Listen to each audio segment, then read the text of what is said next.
little something.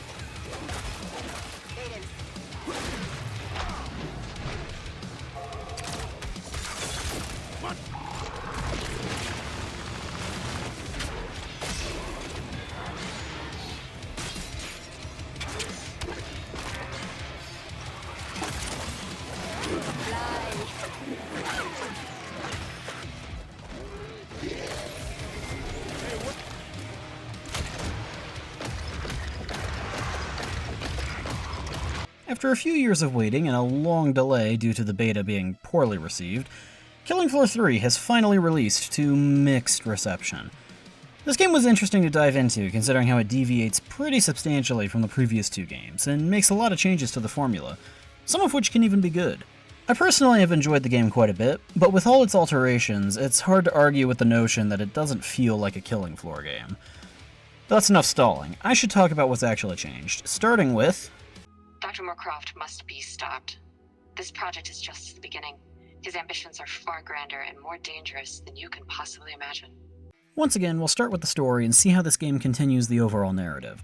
For starters, it seems like Horzine Biotech, the company mostly responsible for the initial outbreak, have given up on trying to contain it and are now fully committed to either conquering or destroying the world. This of course means that we are now no longer working for them. Instead, we've defected and are now working for a different organization called Nightfall, which is dedicated to stopping Horzine and saving the world. And by we, I mean the players, because all the characters from 2 are most likely dead now, with one sort of exception. This is because the game is now taking place in the far-off year of 2091, which is shooting forward just a bit. As far as I can tell, the previous 2 games are both set in the mid-2010s, making this a roughly 80-year time skip. The future is now, but unfortunately it's not looking very future-y, with very few lasers and no flying cars, which is a bit strange considering the previous game actually had quite a few sci-fi weapons added to it over the years. But this game is rather lacking in that department. As far as other major developments go, the game does introduce a new variation of Zeds that have been infected with something called the Mire, which is some kind of disease, I think? The game isn't super clear on that, but the reason this is important is because the game does have a couple of story missions for you to complete. Though calling them missions is being perhaps a bit generous, seeing as the game is lacking a proper objective mode. Basically, the missions boil down to go to a specific map, interact with a few items, and collect an audio log for some lore. That's it. Most of these don't even require you to finish the game you started. Once all your objectives are done, you can just kill yourself to end the game early and move on, which is a pretty big downgrade from the full-on objective modes of previous entries. The actual tidbits of story that you get from the audio logs basically tell a brief tale about a new evil doctor named Moorcroft and his experiments with using the Mire to strengthen the Zeds. Apparently, more story missions will be added to the game as new updates come out, but as it stands right now, there isn't much. A couple other things to take note of are that the leader and creator of Nightfall is a woman named Cordelia Claimley, who is apparently the granddaughter of Dr. Kevin Claimley, the Patriarch. This is an interesting bit of lore that the game never actually tells you outright, only being mentioned in the Codex. This seems weird to me, since it seems like a pretty important detail to know about. But maybe it will come up in future story points eventually, because the devs have decided that the information isn't super relevant now, I guess. Secondly, the game, as of writing, does not have any human-ish bosses like the Patriarch or Hans, which is a shame. But I suspect that, given the importance of the new Dr. Moorcroft, at some point when new boss fights get added, Moorcroft will show his face as another horrible monstrosity. And if that doesn't end up happening, that'll be pretty disappointing. Anyway, I think it's finally time to move on to the more important elements of the game that people actually care about. What happened with the Zed shipment here? As was the case in Killing Floor 2, the Zeds have once again evolved to become stronger and tougher in a few different ways, though not quite to the same extent as before. With the new addition of the Codex, however, the game itself actually organizes the Zeds into specific categories for me, so I don't have to do that myself. Let's go through them now.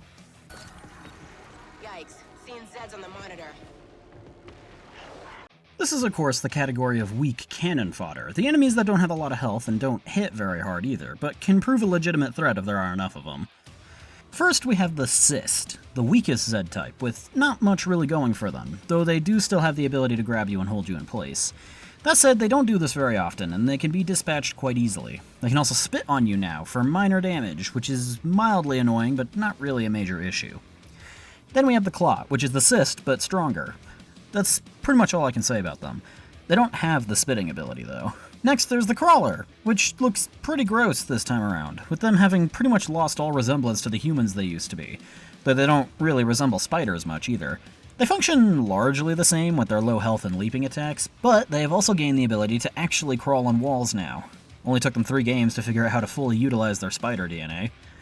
There's also a variation of the crawler known as the crawler larva, which are baby crawlers that mostly only show up during a specific boss fight.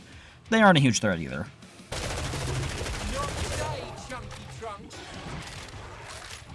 This category is the slightly bigger boys, and mostly consists of the Zeds that I had called specialists before, with one minor exception.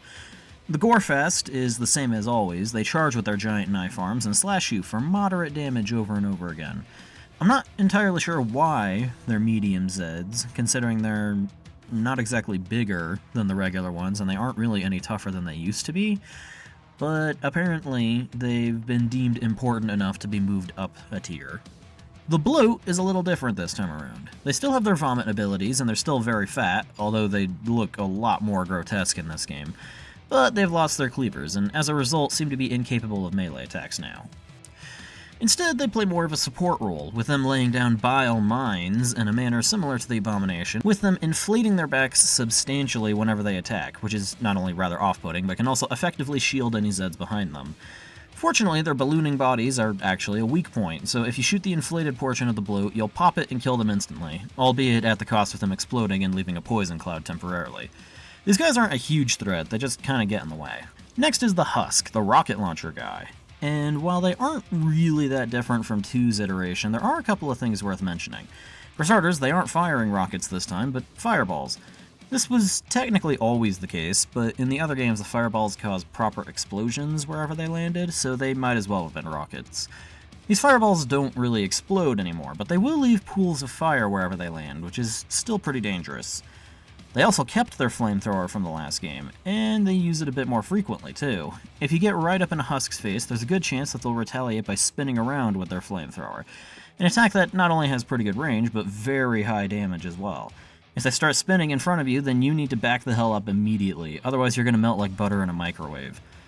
Okay, it's not quite that bad, but disengaging is definitely still your best option. They also possess a jetpack now, which can allow them to fly around, with them occasionally flying up to vantage points so they can snipe you, and they are a fair bit more durable than before. This is my least favorite enemy type, since their range attacks have always been rather irritating. Lastly, we again have the Siren, who operates very differently from before in this game. The most easily noticeable change is their new ability to extend their necks, which they will use to swing their heads at you like a flail, since once again their arms are basically vestigial. They still have their Scream abilities, of course, but they function a bit differently. Their primary Scream attack has a long wind-up that involves them raising their head on their giraffe neck, at which point they scream loudly with a red bubble surrounding them. This bubble deals moderate damage, can destroy explosives by deleting them from existence, and in my experience can knock you back as well. That said, if you shoot them in the neck while they're revving up, you can interrupt and perhaps even kill them. They've also developed the new ability of firing concentrated sound waves that essentially act as bullets for them to shoot you with. They were somewhat inconvenient to deal with before, but now they've become significantly more dangerous. Also, whenever a siren spawns in, you'll hear a sort of air raid siren-type sound effect, which is a fun heads-up.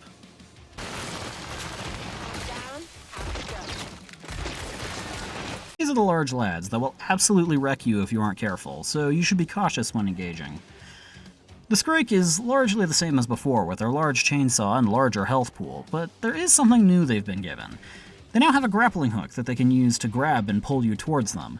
If you get hit by this, you will suffer not only a brief stun, but heavy damage as well, since not only will the Scrake itself immediately get some hits in, but any Zeds that were following it will also pile on and start tearing you apart. Fortunately, it's pretty obvious when the Scrake is going to fire its hook at you. They'll point at you, and a laser will shoot out of them to make it obvious who they're targeting. So if the Scrake's eye is on you, then it's time to employ evasive maneuvers so that you don't get yoinked. Other than that, they aren't all that different. The Fleshpound also hasn't changed much. The most noteworthy thing about them is that their drill arms have been upgraded with chains that allow them to extend them out and swing them around like whips. This mostly just means their attacks have a fair bit more range than they used to. That's almost all to say on new abilities, but there is one extra thing. Both the Scrake and Fleshpound, as well as all bosses, have the ability to completely destroy doorways, which is kinda cool visually, but most of the time won't have a huge impact on gameplay. Naturally, if doorways are destroyed, you can't close these doors anymore. but like I said, it's not going to be a problem too often. The final large Zed is a new one, known as the Impaler. This biggest boy is not actually a regular enemy, but instead one of the 3 bosses that you can fight. The Impaler resembles a giant gorilla with some cybernetic enhancements and most noticeably a gigantic blade jutting out of its face, which it does not use to impale you, sadly. The Impaler mostly focuses on melee attacks for its first phase, but once it falls below half health, it will occasionally fire barrages of missiles at you that have high damage potential, so you'll want to avoid them. Or you can just shoot them out of the air. Overall, the Impaler is probably the simplest boss, which may have something to do with the reasoning for a unique element that this guy has. When you are playing in multiplayer normally, a boss will get increased health and maybe damage based on the number of players in the match, but the Impaler is different. He doesn't gain increased health, or if he does, it's pretty negligible. Instead, you'll just have to fight more Impalers. For every 2 players, there will be 1 Impaler, which means a full lobby of 6 people will have to fight 3 of them instead of just 1, which, as I'm sure you can imagine, means that the Impaler could be the hardest boss in multiplayer. If all 3 Impalers focus on a single player, they'll be torn to pieces pretty quickly, so spreading out might actually be the best strategy. Probably my least favorite boss. Research has shown that Mire is a generalist parasitoid. It must be eradicated, or else risk a potential mass extinction level event. Technically, this is 2 separate categories, small and large entities, but since there aren't very many, I'm talking about them together. In terms of small entities, you have the Mire Cyst and Mire Clot. They're almost the exact same as the normal Clot and Cyst, except they are a bit tougher. Though the Mire Clot has an interesting ability to sometimes not be killed by decapitation. They'll just keep trucking along while headless. So the Codex suggests that you shoot their glowing stomach instead of their glowing head. The large entities have a bit more meat to them, metaphorically and literally. First, we have the Queen Crawler, the second boss. It's a massive crawler in the same vein as the King Fleshpound of the previous game, which was a giant fleshpound, basically. The most important thing to note with this boss is that, firstly, in Phase 1, the Queen will regularly shoot egg sacs out her bum that essentially act as landmines, so you'll want to avoid those. And 2, when the Queen enters Phase 2, her eggy butt explodes, leaving her much lighter than before, though not entirely free of the burden of motherhood. Now, she'll tap into the power of the Mire, at least I assume that's what that is, to open portals in the ground that she'll use to hide. Once she's hidden, she'll open a couple of portals to spawn babies before emerging to attack you herself. Naturally, in both phases, she'll be mauling you a fair bit, as well as summoning larva crawlers, but generally she focuses more on attacking and less on summoning in Phase 2 since she lost her eggs. The other large Mire entity is also the third and final boss, the Chimera. This beast is a heavily armored tank that launches gooey tendrils at its surroundings, as well as occasionally shoots spikes out of the ground as a method of attack. You'll want to be very careful dealing with this guy, as he can wreck you pretty effectively, though he also summons minions, since he apparently lacks confidence in his own abilities. Once you get him down to half health, he'll enter Phase 2 by shedding his armor, which might seem a little counterintuitive, but it's for a good reason. After shedding some pounds, the Chimera is less resistant to damage, at least in theory, but the Chimera makes up for it with high speed and mobility, as well as the ability to teleport, which it makes full use of to pound the hell out of you while becoming a fair bit harder to hit consistently. Probably my favorite boss. Overall, the game doesn't have quite as much variety as Killing Floor 2 did, which is a shame, but I do think the way some of the enemy types have evolved helps compensate for the decrease in variety. Some of the lost enemy types won't really be missed, like the Quarter Pounder and the Edars, but types like the Rioter and Gore Fiend are unfortunate casualties. Definitely the biggest loss is the removal of the Stalker, though. I don't know why this classic Zed is missing. Maybe they finally perfected their invisibility and decided they'd prefer a life of spectating over actual combat, but it's a real shame to see them go. As far as the bosses go, I do like that there's 3 of them, since the original game only had 1, and while 2 had 5, it also initially only started with 1. So that could be considered an improvement. However, due to all 3 bosses being big monsters, they all feel a little similar after a while. If they do plan on making Dr. Moorcroft a boss fight, hopefully they do it sooner rather than later, or maybe they can just bring back the Patriarch again to shake things up a bit. Big wave incoming. Prepare yourselves. Now that we've finished with the zombies, it's time to talk about changes made to the gameplay. The core loop of killing zombies to get money for bigger guns to kill bigger zombies is largely the same, but there have been a few changes to how you do that. The first change you'll probably notice when you get into a game is the introduction of a loadout screen. When you load into a match, the game will present you with a screen asking you to fiddle with your loadout, with 4 slots to play with. Your starting primary weapon, which will change depending on your class. Your sidearm, which also changes based on your class, but is always some form of pistol. your armor, which might seem strange, but I'll explain that in a minute, and your tool, which is technically different depending on your class. The reason for this screen is because of a new mechanic called the operational budget. When you're on this screen, you'll have the option to change things in your loadout, such as starting with a higher tier primary weapon immediately, but you'll only be able to do so if your budget is high enough. This budget increases as you level up, so you'll have more room to start with better gear as you play more with a class, which is pretty cool. Now we'll go over the universal tools everyone has access to, though there aren't many. The first tool that isn't class-specific is the knife, which is pretty much the same as always, barring one minor change. It's actually pretty damn strong now. The only big change to melee combat this time is that heavy attacks have been replaced with charged attacks, where you hold down the attack button before swinging, and charged attacks with a knife are really good at killing small Zeds. This makes the knife a good tool for conserving ammo if you've been struggling with that, though you will inevitably lose quite a bit of health in the process. There's also another new mechanic that isn't technically tied to the knife, but I don't think there's a better spot for me to mention this, that being the introduction of executions. Whenever a clot or cyst grabs you, you'll get a prompt to execute them, which results in a brief animation of you shanking them with your knife. This addition is probably why grabs are much less common now, since the execution mechanic would start to get very annoying if you had to do it too often. You can also execute Skrakes and Flesh Pounds when their health is low enough, which not only finishes them off in a fun way, but causes them to explode, dealing heavy damage to any nearby Zeds without harming you at all. This is a fun new addition, I just wish there was more than one animation for each enemy. Enemies can also execute you, however, since if you go down in this game, instead of dying, you start bleeding out, with allies being able to revive you if they can get to you in time. But if certain Zed types get to you first, they will perform executions on you to finish you off, which is pretty cool. The next universal tool is the healing syringe, which has changed quite significantly. Visually, you no longer have the syringe gun, instead you just jam singular syringes into your arm for healing, which seems a little less advanced than what you had in 2, but that's not really important. The much more important change is how the game limits your healing ability. Instead of having a recharge time on your syringes, you now just have 3 syringes total. There's no cooldown on using them, but after that 3rd syringe is used, you are almost completely incapable of healing yourself, which is kind of a problem. The trade-off is that the syringes will always heal 50 health, regardless of whether you're playing solo or multiplayer, which definitely helps, but the limitation can make the higher difficulties really tough. I really think it would help if there was some kind of emergency healing option that gave a small amount of health you couldn't use often, maybe something like the first aid ability in older Far Cry games. The final universal tool is armor, which isn't really a tool per se, but I'm putting this here because they did add something new to this mechanic. Armor functions the same as before, with it mostly functioning as a second health bar to extend your life, but it only blocks like 80% of incoming damage, so your actual health will still be lowered by attacks. But the new addition is the ability to upgrade your armor. This is an interesting thing to include, though it doesn't seem to work the way I thought it would. As you might expect, upgrading armor makes it more resistant to damage from all sources, with the resistance increasing further with each upgrade. However, in my experience, this doesn't do anything about the damage that bleeds through your armor, it only affects the durability of the armor itself. This is a bit strange, but not necessarily useless, since your armor lasting longer does still help with keeping you alive as well as saves you money that would have been spent repairing it. But it still doesn't quite feel right, and I'm left wondering if this is how it's supposed to work, or if I'm missing something. Even with that, I would still heavily recommend upgrading your armor. Also back again is Zed time, of course, which is slightly different in this game. While the functionality of Zed time itself is mostly the same, you aren't slowed as much as the Zeds are in this game, the way you activate it is a bit different. Instead of random chance, there is a meter at the top of the screen at all times, and this meter slowly fills as you get kills.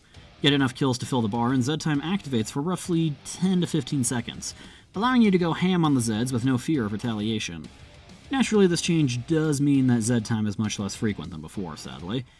As far as universal tools go, that's it. Everything else is class-specific. The only exception is technically the things you can use that are literally called tools, such as the ammo bag and multi-tool. These are universal, but each class starts with a different tool equipped by default, so I'll talk about those when we get to classes. There are a couple of new abilities that everyone has as well, with there now being a dodge ability and the ability to slide around. These are both very helpful for avoiding Zeds, but on the higher difficulties the Zeds run fast enough that they'll still be able to keep up with you pretty well. You also have the ability to visit the active trader pod mid-wave to refill ammo, which is not something I've used much, but it can definitely help you in a pinch. That's about it for basic gameplay changes. Now let's dive into the classes. Attention squad, the pod is now open. Classes in this game are something of a hot topic, and that's because this game made the bold decision to become a hero shooter. Sort of. Each class has a specific character tied to them now, as opposed to before where you picked each one separately, with the character choice being entirely cosmetic. This is probably the most controversial part of the game, and it's not hard to see why. While I personally don't mind this as much as many people seem to, I do think that it was absolutely the wrong call to make, since it limits player freedom in a way the previous games didn't. Unfortunately, I highly doubt this is going to be changed at any point, so we'll just have to deal with it. Ignoring that, the classes have now evolved to the point where there's actually pretty expansive progression for leveling, though it'll be a few minutes before I talk about it. Each class loads in with 4 class-themed weapons, plus a unique tool, grenade, and gadget. Gadgets are a new addition that essentially act as ultimates. Powerful abilities that can deal incredible damage but have long cooldowns to compensate. The comparison isn't perfect since you start each wave with your gadget ready, and the recharge is on a set timer that you can't impact most of the time, but you get what I mean. Now that we've covered the basics, let's dive in. I'm reloading and I'm doing it quickly and efficiently. The first class we'll talk about is the assault rifle wielding Commando, which is all about spraying as many bullets as possible. The Commando has a simple pistol for a sidearm, and the 4 primary weapons he has access to are all automatic weapons. The first 3 are varying degrees of assault rifle, and the 4th is an LMG, with that LMG being quite powerful. Naturally, all 4 of these weapons guzzle ammo like crazy, so you'll need to be careful with how much you use them, so that you aren't spending half your cash refilling your stocks all the time. The Commando's unique tool is the ammo bag. You throw it on the ground and it can resupply you and your buddies with extra ammo and grenades. It's not useless, of course, but compared to some of the other options, it's not all that exciting. The Commando's grenade is a standard HE, or high explosive grenade. You toss it, and after a couple seconds it explodes, dealing heavy damage to any Zeds it hits. Effective, but not particularly spectacular. Lastly, the Commando's gadget is the Helion, a drone that will automatically fire at Zeds you aim at. The drone fires high-power bullets that explode, leaving clouds of acid for additional damage, which is why the drone is limited to 10 shots, for balance. I don't know that I would call this my favorite class, but it is the one I've played the most so far by a slim margin. Pretty fun. I don't play with fire, I work with it. This class is of course the amazing Arsonist, burning Zeds to death with cleansing flames. As you might expect, all of the primary weapons deal fire damage, but there is some actual variety here. The first weapon is an SMG with incendiary bullets, the second is a Dragon's Breath shotgun, the third is a regular flamethrower, and the fourth is an irregular flamethrower. That fourth weapon is kinda interesting. By default, it fires little balls of plasma that deal huge damage to enemies, functioning a little bit like a sniper rifle. But if you don't want to do that, the weapon has a secondary firing mode that makes it operate as a regular flamethrower. Your sidearm is a standard revolver that deals heavy damage, but more importantly has weirdly high max ammo, making it very useful. The Firebug's tool is the Pulse Lure, a device that, when thrown, emits a purple field that confuses Zeds. This makes them attack each other instead of you, and bosses are the only enemies that aren't affected, making these pretty useful. The grenade is just a Molotov cocktail, which is an explosive that leaves a pool of fire, meaning that, generally speaking, this will probably do more damage than most other grenades. Finally, the gadget is kinda weird. It's called Wildfire, and it's basically a self-destruct ability. Okay, that's not entirely accurate, but it's pretty close. Upon activation, you slam the ground, creating a wave of fire that deals massive damage to all surrounding Zeds. It's pretty effective and great for crowd control, but it's very simple and there's not much else I can say about it. I like this class, but I do think the gadget is a little underwhelming compared to the other options.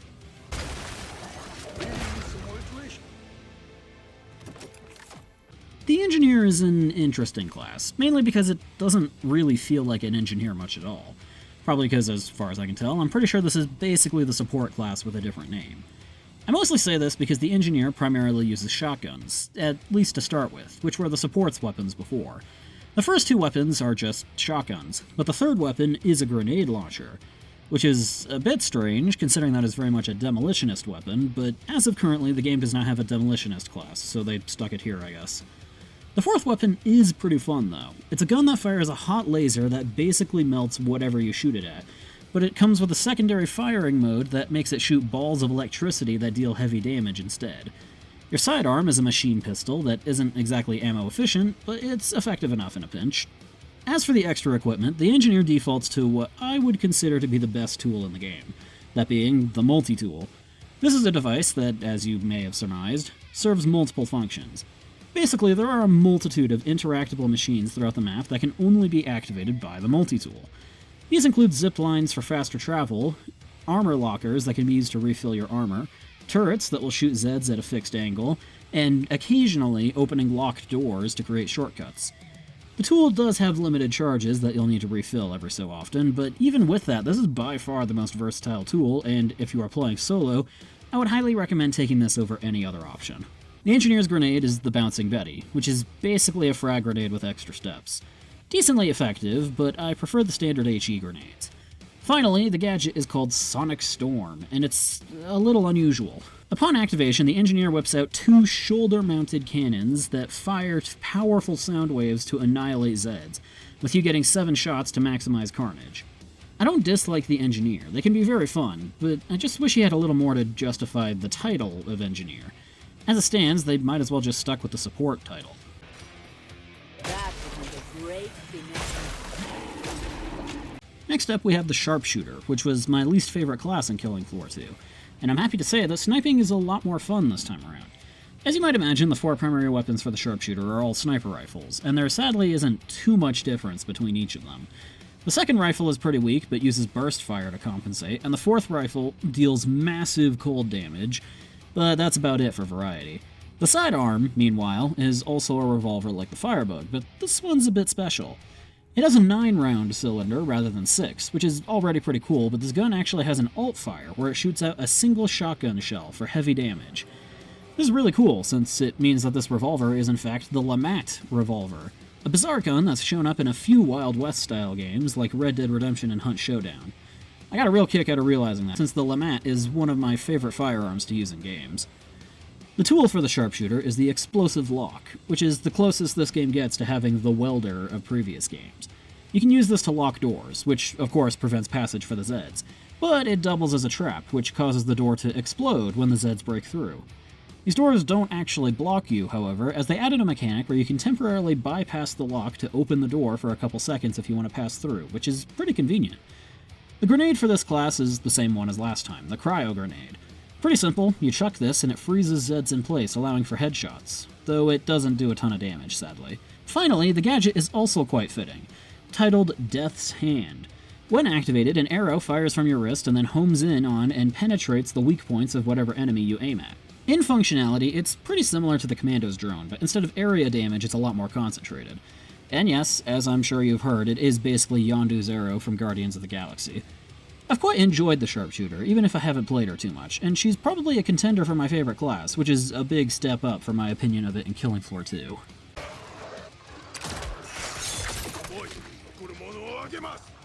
Make no mistake, the name may be different, but this is very much the Berserker from before.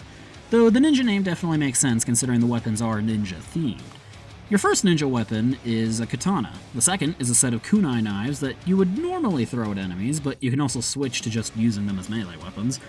The third is a bow, and the final weapon is a set of 2 katanas, with the special property of being able to turn them on to deal massive electricity damage. Your sidearm consists of you chucking many shurikens at the enemies, which deal moderate damage and can be retrieved.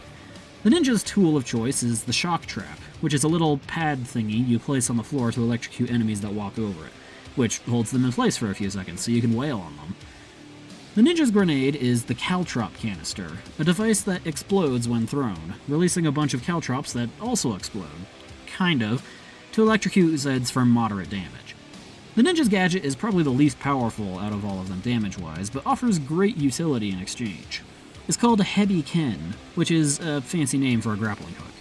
Upon activation, you will fire your grappling hook at whatever enemy you're aiming at, and if contact is made, you will drag yourself to the Zed in question and punch them in the face, emitting an electric explosion, stunning your target and any surrounding Zeds. This explosion does do light damage, but in my experience, it's not too likely to kill anything outside of maybe cysts and clots. It is very fun to use, and better yet, the grappling hook actually has 3 charges, meaning unlike every other gadget, this can be used multiple times before the cooldown becomes an issue. I really like this class, but that's probably not too surprising considering Berserker was my favorite class in both of the previous games, and the ninja is well positioned to make that a hat trick. And since the ninja can absolutely shred Scrake and Flesh Pounds with charged melee attacks, it makes them almost a better big game hunter than the Sharpshooter.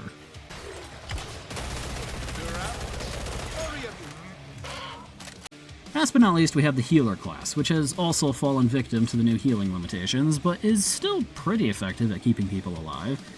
Like the Firebug and Engineer, the Medic has a little more variety in their weapon selection, with weapons 1 and 3 being bog-standard SMGs, and the other two having a bit more substance. The second weapon is a bizarre Tesla gun that shoots a stream of green lightning, and the fourth weapon is just the laser rifle from Fallout 4.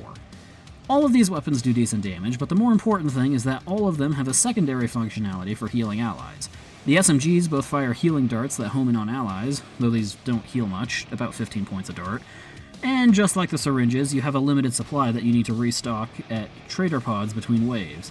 The lightning gun, meanwhile, uses the same ammo for both of its firing modes. The way it works is that you can toggle off of the damaging green lightning and fire blue lightning to heal allies, which is kind of fun. The laser rifle is also a little different in that it fires healing darts like the SMGs, but instead of buying more, the only way to regain darts is to damage enemies with the lasers. The Medic's sidearm is a semi-automatic pistol that can also fire healing darts, with it having 3 darts that recharge over time. This pistol is definitely the weakest sidearm in the game, but it's compensated by the fact that if you shoot Zeds with healing darts, they deal really high biological damage, which is basically just poison damage. The Medic's tool is the syringe bag, which is pretty much exactly the same as the ammo bag, but it gives out extra syringes instead. The Medic's grenade is called the Biotic Grenade, and it's exactly the same as the last 2 games, releasing a cloud of gas that heals allies and poisons Zeds. Finally, the Medic's gadget is called Sanctum, and it's definitely the most straightforward name any gadget has. Upon activation, you slam a staff into the ground that creates a big blue bubble. This bubble heals allies and poisons Zeds like the grenades, but better. It's also worth noting that when the bubble initially expands out, it deals massive damage to any Zeds it hits, meaning this is basically a better version of the Firebug's gadget. I have mixed feelings about the Medic in this game, though that's not entirely the Medic's fault. The new limitations on healing make the Medic a bit worse at the thing they're meant to do, but at the same time on higher difficulties you take so much damage that surviving the sheer sizes of the Horde in multiplayer pretty much mandates at least one Medic. I don't know, the Medic is still pretty fun to play. I think I just have more of a problem with the healing system. Upgrades, people, upgrades. That's how we make the dough. The process of leveling up is getting its own section here, since there's enough here to justify that. The upgrading in this game is essentially split into 2 different systems, these being the skill tree and the armory, so we'll go over each individually. The skill tree is a great addition that makes a big difference for the process of increasing your power. Every 2 levels, you unlock a new tier of skills in one of 3 branches, with each offering 2 or 3 options that you can only activate one of. Every class has the same 3 branches, these being passive skills that improve your overall abilities in various ways, the throwables skills that improve your grenades, and the gadget skills that improve your gadget by increasing its power and adding new functions to it. When you go through each branch, there's some great variety between classes, such as the Commando having access to a skill that makes it so that every time they get a headshot kill, there's a chance to create a small explosion that does heavy damage to surrounding Zeds. Or the Firebug having a gadget skill that upgrades their gadget to not only do its normal fire wave, but to also fire 3 lines of fire in front of you for heavy damage. They aren't all going to provide such game-changing effects, of course, but a lot of them feel decently different and can help shake things up if you want to try something different.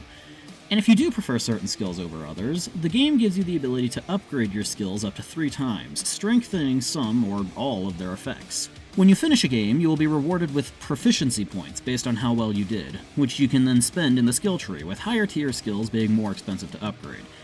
Now, you may want to prioritize the skills you actually use, but I would encourage you to upgrade everything as much as possible in service of another mechanic. Every class has a proficiency rank that slowly increases as you spend points, and when a class's rank increases, they don't just get a fancier badge to represent that, they also get a bonus. This bonus changes from class to class, but they all have one thing in common. They are powerful bonuses that only apply during Zed time, which is as close as this game gets to bringing back the Zed time skills from 2. Also, you may have guessed this already, but proficiency points are only earned for your currently played class and don't carry over to the other classes. The other half of progression is the armory, where you upgrade weapons by modding them in various ways. When you play games, you will gather a multitude of crafting materials from different sources, some from killing Zeds and some from destroying Horzine tech, such as cameras and information kiosks.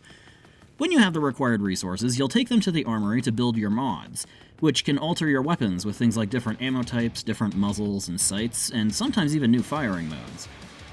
Unfortunately, I haven't gotten to experiment much with everything the system has to offer due to an additional element of crafting, that being unique bonuses. Every mod can be upgraded 3 times with additional materials, similarly to skills, and at level 3, mods will have their unique bonuses unlocked. These bonuses are randomly selected from a hidden list when they're crafted. This has gotten in the way a lot.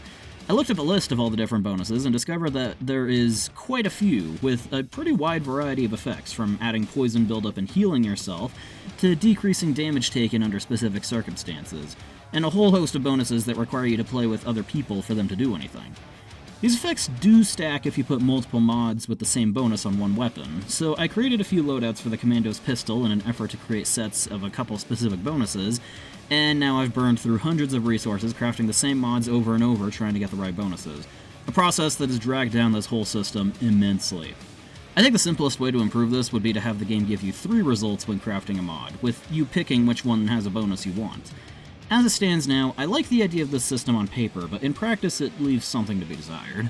Don't forget, on the battlefield, the enemy always gets a vote in the outcome. Sadly, this game is lacking in both map variety and game modes, but I expect that this will be less of an issue as time goes on. There are a grand total of 8 maps, and there are 2 game modes. Sort of. You've got the standard survival mode, which is pretty much the same as always, with a couple of minor alterations. For starters, the number of difficulty settings has been reduced again, with the 3 options being normal, hard, and hell on earth. I think it'd be more fun if hard was just called suicidal, since that's the setting we lost, and hard isn't as unique of a name, but it's not a huge deal. Something I would consider a slightly bigger deal is the removal of game length as a setting. In past games, you can make your survival games short, medium, or long, with that changing the number of waves you had to work through. But in KF3, you fight 5 waves and then a boss wave, which sits between a short and medium game in length. This is lame, and I think they should at least bring back the option to play long 10-wave games. Maybe make it a separate game mode and call it Marathon mode or something. Endless and objective mode are both just missing, which really sucks, especially since this game is practically begging for a proper objective mode with a tightened focus on story. Maybe in future updates, I guess. Endless may be gone, but one facet of its existence remains, that being wave modifiers. Every once in a while, a wave will be a special wave, which will have a variety of effects on gameplay. These effects usually consist of focusing on one Zed type, like more husks or more flesh pounds, increasing the potency of whatever damage type they're weak to, or strong against, maybe, to make killing them easier, and making that Zed type stronger in some capacity, or just increasing the number of Zeds. These modifiers help shake things up a bit, but I would like to see a bit more variety. As mentioned earlier, the game does have a second game mode, that being the weekly mutation.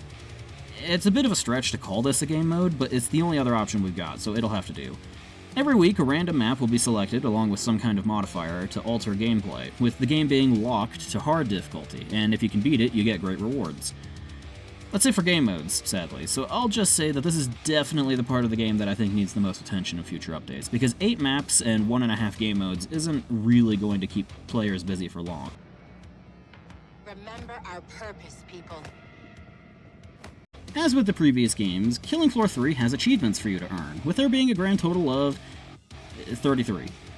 That's a bit lower than 285 and 307, but the game did just come out. I know for a fact that the other 2 games didn't start with those numbers, so there will hopefully be more down the line, but I'm not holding my breath.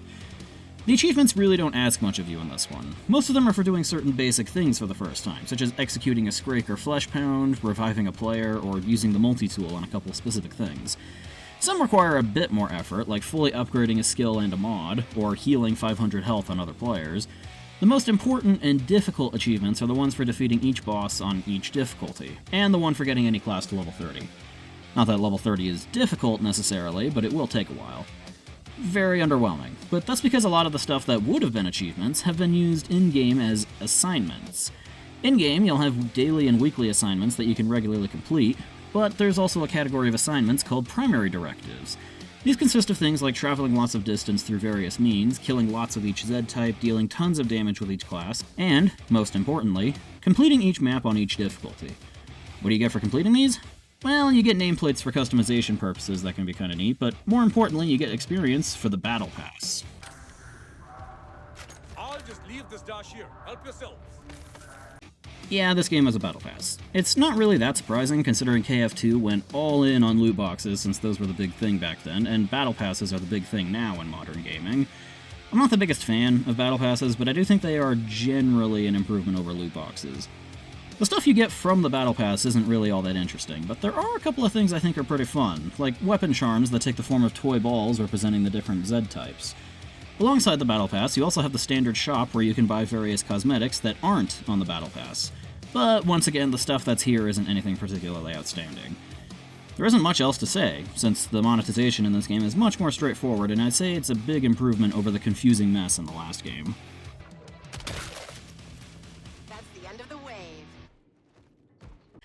And that's Killing Floor 3. I like it, and I wouldn't call it a bad game by any means, just kinda mediocre, a real 5 to 6 out of 10. Once they add more maps and classes and such, I do think that will help people like it more, but as it stands, it definitely earned that mixed rating on Steam. A lot of the changes result in this game feeling very different from the previous two, to such a degree that I've seen some go so far as to say it isn't a Killing Floor game. And while I don't really agree with that, I can definitely see where they're coming from. I'm hesitant to actually recommend this game, especially to people who liked the previous two, but if you had your interest piqued by anything I talked about, I think it is at least worth trying. There's some good fun to be had here, and at the end of the day, that is what a game is meant for, entertainment. Thank you for watching, and if you enjoyed the video or found it informative, please consider subscribing, and I'll see you next time.